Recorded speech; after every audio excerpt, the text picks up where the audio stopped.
Dear Kier, Emmanuel, and thank you for co-hosting today's meeting.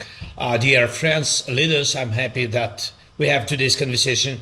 About an hour ago, we had conversation with the United States team about possible security guarantees for Ukraine, and we are working on a framework document, and it must be strong enough to truly work. We believe this document should be approved by the United States Congress. This would mean real, solid, legally binding security guarantees for our country, and they must actually be implemented. Of course, a working model of security guarantees is impossible, and we underlined it, impossible without Europe and all members of our coalition of the willing, from Canada to Japan, Australia, and New Zealand. Thank you all. Everyone's contribution matters, and I believe most of you already know what is needed and how this can work. And now we need to coordinate everything so that the Americans are fully on board in every process. Yesterday we also talked with American team about an economic agreement and what U.S. involvement could look like in Ukraine's recovery and post-war development. And also yesterday we sent the American team a revised version of the framework document we worked on.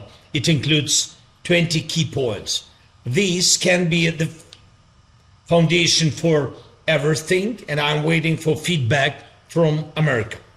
It's very important, and I thank Mark Rutte and every leader who keeps emphasizing this, that you personally, along with your defense ministers and military leadership, continue working together through the Pearl program.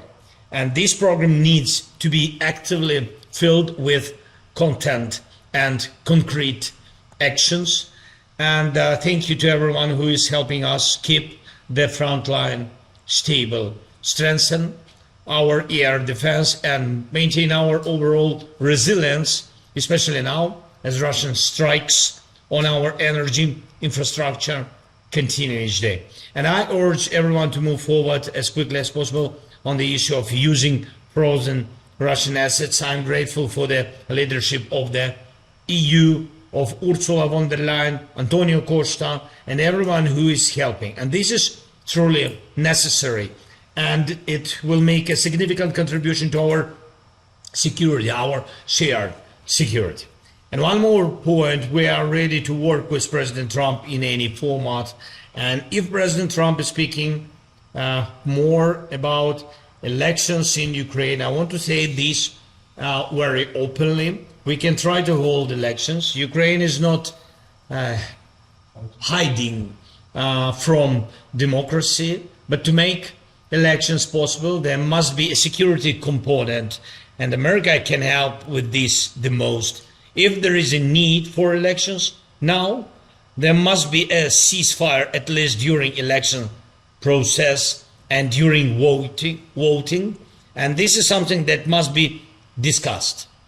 And honestly, we think here in Ukraine that America should speak to the Russian side about this. Let's see what's next.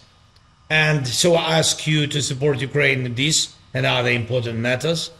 Thank you again, Kier.